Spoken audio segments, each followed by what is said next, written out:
Hey guys, it's Kelly. I'm back with another process video, and today I am using the Crate Paper After Dark collection. And I did not get much of this collection. I got a couple of 12 by 12 pattern papers and the 6 by 6 pad and like some puffy stickers.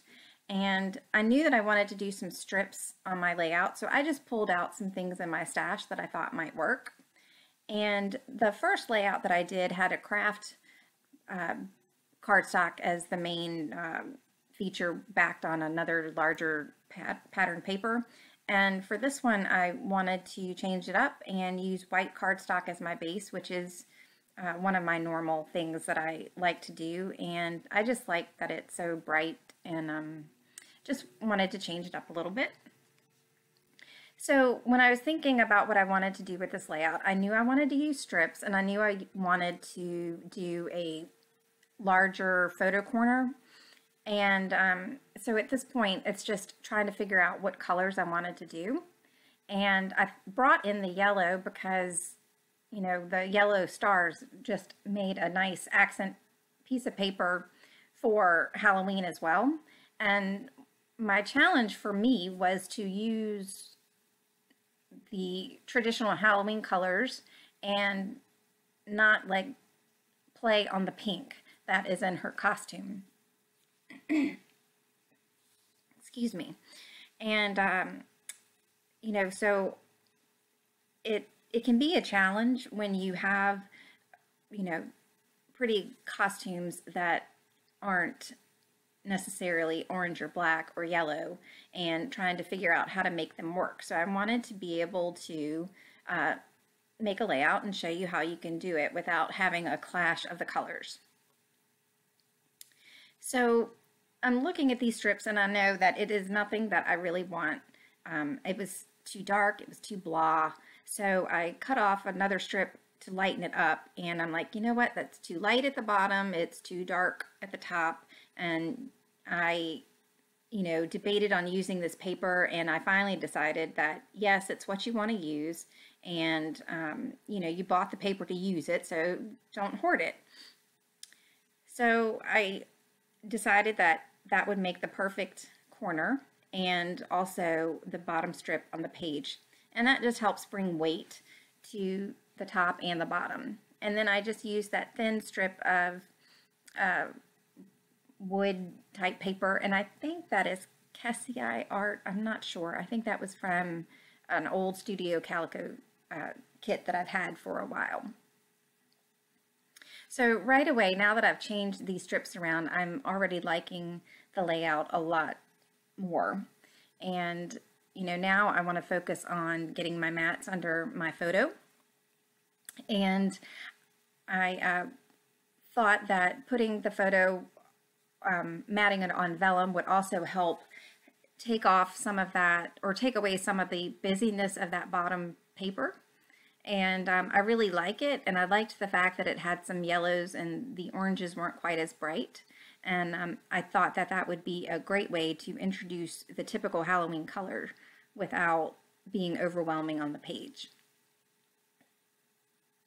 So I'm just lifting some of the edges on the bottom strip, and I'm going to do it as well on the top.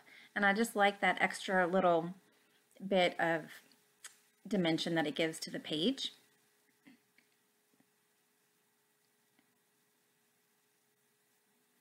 And I decided that I needed another strip of paper at the top, and so while I'm matting this, I'm trying to think what I want to do and what else I need to bring in. And I end up bringing in another black and white paper that I don't even know who makes it. I think it's just, you know, again from my scrap pile. So you know, when you use these papers that are on 6 by 6 pads, you can see the white edge sometimes, and that I don't necessarily like. So I will take the Black Soot Distress ink and just go around the edges.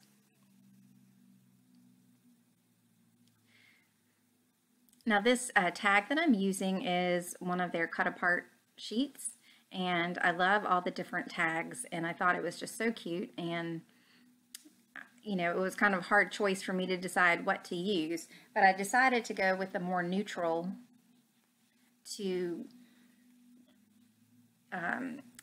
well, for two reasons. One, I liked the spot above Boo, and I knew that I could put an embellishment there. And then two, I wanted the layout not to get too dark, and I knew that I would have some dark embellishments and that I didn't want to do too much.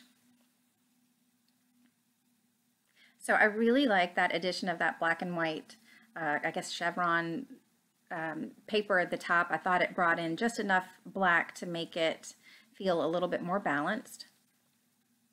And I'm trying to figure out which way I want my page or which way I want that embellishment cluster to go, and I decide on the left hand side, and that I'm going to do my title on the right hand side.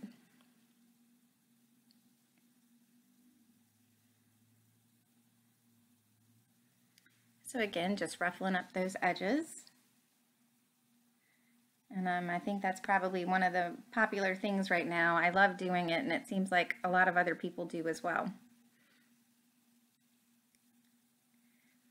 So this is another way to bring in the orange without necessarily, you know, letting it overwhelm the page. I'm going to layer it under that black triangle, and I will actually sew over the two, and then I can lift up that black a little bit more so you can see the orange peeking out from it. And again, realizing that I didn't distress all of my paper layers, so I wanted to get that done. And my other page had some black stitching, so I am not going to adhere this, and I'm going to actually do it the right way, and I'm going to stitch around the paper before I adhere it. And I did a couple little messy stitches, and I thought that was, you know, just what that photo mat needed. So these little stickers are from Martha Stewart, and I have had these in my stash forever. And, you know, when I saw them, I thought they were so cute, and I bought them, but I'm not a huge theme scrapper, so these have stayed in my stash for so long. And so I knew I wanted to use some of these puffy stickers, so I was trying to figure out where I wanted them, and I'm just showing you now the stitching that I did on the photo mat and on the corner. And my phone battery, I needed to charge my phone. So while I was doing that, I, you know, worked on my title. And the glitter stickers are from Making Memories, and I think they had the date 2009 on them. Holy smokes. There is just no reason why something should stay in your stash that long, and they had not been used, so I was just thrilled to be able to get those used. And the cursive font is Heidi Swapp, and those are, I guess, fairly new alphas that you can find at Michael's right now. And I really liked the cursive with that and the word pretty, because it just, you know, to me it goes well, and I wanted, you know, the fonts to be different but to make sense. And so you will see me mess around with this title for a long time, and I finally just, when I almost get it straight, I just stop recording, because there's only so much that you can see of me moving it around and trying to figure it out before you want to poke your eyeballs out. So in the close-ups at the end that I'll have, you can see all of the things that I decided on. So when I do tags, I really like to put twine or ribbon or something on it to cover up, or, well, I like to put a reinforcer to make it look more like a real tag, and then I also like to put twine or something, you know, to that nature in it. And I gave up on the reinforcer because it just didn't, I couldn't get it to look right. It didn't look right black, didn't look like, you know, right white. I didn't want to necessarily introduce another color to it, so I just decided to tie a bow with some twine and just leave it. Actually, I used jute, sorry about that. So here is the start of the title saga, and this was definitely a labor of love. And it sounds stupid because it really, how hard could that be? But what made it hard was that I wanted all of the letters to fit in between the letters of pretty. And to make it worse, with those Making Memories stick alphas, I didn't have like a lowercase t, I think it was, and I hadn't used them. I'm like, this is crazy. You don't have all of the letters. So you'll see me mess around with trying to figure out which ones I want capitalized and lowercase, because I didn't want them all to be in caps. And so, you know, you'll see I actually end up switching the R out as well, and finally get it to where I'm liking it.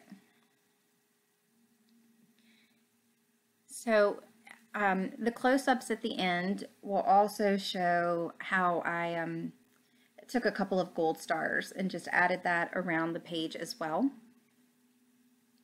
And I have a bad habit of, you know, when the layout's sitting on my desk, you know, I need to take photos of it when, you know, the lighting is better. Sometimes I'll go and add stuff, and so the gold stars were something that I added after the fact. So it's not that I don't mean to cut out part of the process, it's just sometimes things, you know, I think of after the fact. So this pretty much does it for me. I have close-ups at the end, and you can see in detail the title. Thanks so much, and I hope you guys have a great day. I'll talk to you later. Bye.